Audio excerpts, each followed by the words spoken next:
जो कि आ रही है ईरान से, रूस से और चीन, तीनों ही जगह से। क्या रूस और चीन ये चाहते हैं कि ईरान इस जंग को लंबा खींचे? देखिए, इस तरह के तमाम बयान रूस की तरफ से भी आए हैं, चीन की तरफ से भी आए हैं कि ये जंग खत्म होनी चाहिए। लेकिन अब बड़े सारे एक्सपर्ट्स ये राय जाहिर कर रहे हैं कि क्या चीन, ईरान और रूस ने, रशिया ने मिलकर एक ऐसा प्लान तैयार किया है, एक लंबा प्लान, जिसमें अमेरिका अंदर आने के बाद अब बुरी तरह से यहां पर घिर भी गया है, शिकस्त भी खाएगा और वापस अगर जाता है तो मिडिल ईस्ट से हमेशा के लिए अपना कंट्रोल खो देगा। यह प्लान कहा जाता है कि रूस, चाइना और ईरान ने तैयार किया है। देखिए, डोनाल्ड ट्रंप ने ईरान को जो अल्टीमेटम दिया है वो आज रात 8 बजे खत्म हो रहा है। ट्रंप ने कहा है कि अगर आज रात 8 बजे तक ईरान की तरफ से हॉर्मूज नहीं खोला गया तो उसका नतीजा होगा ईरान पर भयंकर हमले। अब ईरान ने भी इसका करारा जवाब दे दिया है। ईरान का कहना है कि अगर ईरान के एनर्जी के ठिकानों पर हमले होते हैं, ऊर्जा संयंत्रों पर हमले होते हैं, तो उसका बदला ये लिया जाएगा कि अरब में एक भी तेल का कुआं नहीं बचेगा। अरब में जितने एनर्जी सेक्टर्स हैं, एनर्जी से जुड़े संस्थान हैं, सबको उड़ा दिया जाएगा। यहां तक कि अमेरिका की जितनी आईटी फर्म्स हैं, जितनी मल्टीनेशनल कंपनियां हैं, सबके ऊपर आज रात 8 बजे के बाद से मिसाइल हमले शुरू हो जाएंगे। यानी इसीलिए कहा जा रहा है कि इस जंग में आज बड़ा टर्निंग पॉइंट साबित हो सकता है और आज का दिन कयामत का दिन और आज की रात कयामत की रात साबित हो सकती है। अगर बड़े हमलों की बात की जाए तो देखिए, यूएई में जेबल अली पोर्ट पर इजराइल के जहाज पर बड़ा क्रूज मिसाइल अटैक हुआ है, जिसका नतीजा यह हुआ कि इजराइल का जहाज धू धू कर जल रहा है, जिसकी तस्वीरें अब सामने आने लगी हैं। वहीं बहरीन की बात की जाए तो बहरीन में बापको रिफाइनरी के ऊपर बड़ा ड्रोन अटैक हुआ है और जिसका नतीजा है इसको बड़ी तबाही हुई है, यहाँ पे बड़ी क्षति हुई है और पूरी तरह से ऑयल प्रोडक्शन रुक गया है। और जो तेल डिपो है बहरीन का, सबसे बड़ा तेल डिपो जहां से लाखों बैरल ऑयल जो है इस बापको रिफाइनरी से सप्लाई होता है, वो पूरी तरह से ठप हो गया है। इसके अलावा कुवैत की बात करें, कुवैत पर पावर प्लांट्स पर हमले हो रहे हैं, ऑयल प्लांट्स पर हमले हो रहे हैं, शुएबा कॉम्प्लेक्स के ऊपर मिसाइल अटैक हुए हैं, मीना अल अहमदी ऑयल रिफाइनरी के ऊपर ड्रोन अटैक हुए हैं और शुवैत तेल कॉम्प्लेक्स के ऊपर भी मिसाइल गिरी है। यानी आप देखें, यूएई जल रहा है, बहरीन जल रहा है, कुवैत पर हमले हो रहे हैं, इराक में भयंकर हमले हो रहे हैं, खास तौर पर बगदाद और उसके आसपास जितने अमेरिकन ठिकाने हैं उनको निशाना बनाया जा रहा है। यानी आप देखिए, पूरे अरब में आग ही आग दिखाई दे रही है। अगर इजराइल की बात करें, पिछले 12 घंटे के अंदर इजराइल पे 200 से ज्यादा मिसाइल अटैक्स हुए हैं और बताया जा रहा है कि डिमोना को लगातार निशाना बना रहा है ईरान।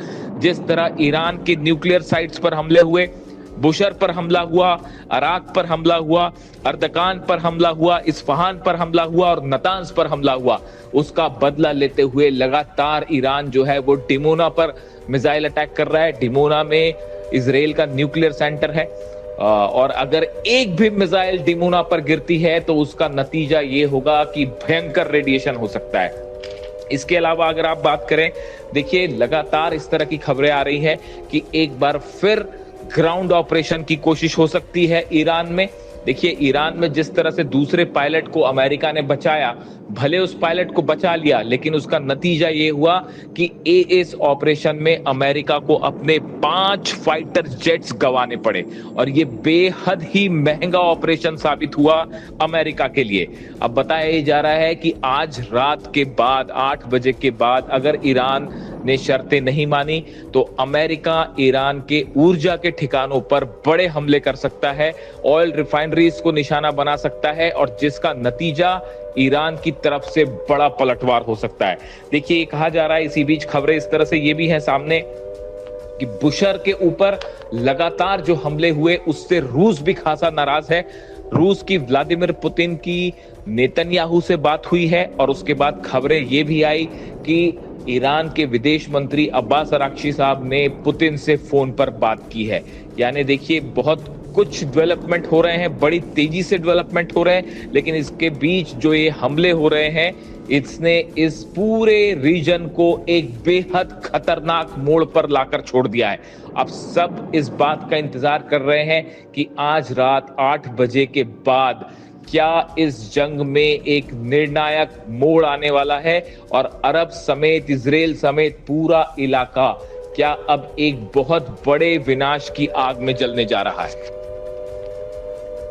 वहीं दूसरी ओर इजराइल से जो खबरें आ रही हैं, इजराइल इस बात का इंतजार कर रहा है कि डोनाल्ड ट्रंप की तरफ से क्या संदेश मिलता है। देखिए, डोनाल्ड ट्रंप ने इजराइल को कहा था कि ईरान के ऊर्जा संयंत्रों पर और पेट्रोकेमिकल्स के ठिकानों को निशाना ना बनाया जाए, जिसके बाद इजराइल ने ये हमले रोक दिए थे। लेकिन आज रात 8 बजे की टाइमलाइन खत्म होने के बाद एक बार फिर इजराइल बड़े हमले शुरू कर सकता है ईरान के तेल के ठिकानों पर, ईरान के ऊर्जा संयंत्रों पर, जिसका नतीजा ये होगा कि एक बार फिर जो है ईरान की तरफ से बड़ा मिसाइल अटैक होगा इजराइल के ऊपर। इजराइल के 10 शहर ऐसे हैं जो पिछले 24 घंटे के अंदर ईरान की मिसाइलों का शिकार हुए हैं और जहां जबरदस्त तबाही देखी जा रही है। 10 शहर ऐसे हैं जिसमें सबसे ज्यादा नुकसान की खबरें जो है वो तेल अवीव से आ रही हैं। इसके अलावा बताया जा रहा है कि जो एयरपोर्ट है तेल अवीव का, उसको बड़ा नुकसान हुआ है और वहां पर कई मिसाइल्स ने डायरेक्ट हिट किया है, खास तौर पर बेन गुरियन एयरपोर्ट पर। इन हालात में इजराइल में एक बार फिर बड़ी तबाही आज रात को देखने को मिल सकती है। यानी आज वो दिन है इस जंग का जिसमें सबसे बड़ी तबाही देखने को मिल सकती है।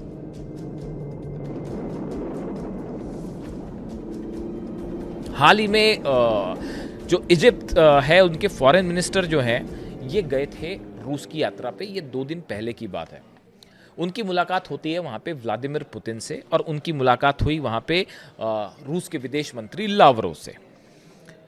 इस मुलाकात के दौरान 2 बयान सामने आए। एक पुतिन का बयान सामने आया, एक लावरोव का विदेश मंत्री का बयान सामने आया। लावरोव का कहना यह है कि इस मिडिल ईस्ट को लेकर Lavrov stress that the issue is not Iran action but on going military escalation. उन्होंने ये कहा कि ईरान क्या हमले कर रहा है, मुद्दा ये नहीं है। मुद्दा ये है कि यहां पर ये जो हमले किए गए ईरान को लेकर और ये जो युद्ध आगे बढ़ाने की कोशिश की जा रही है, ये असली मुद्दा है।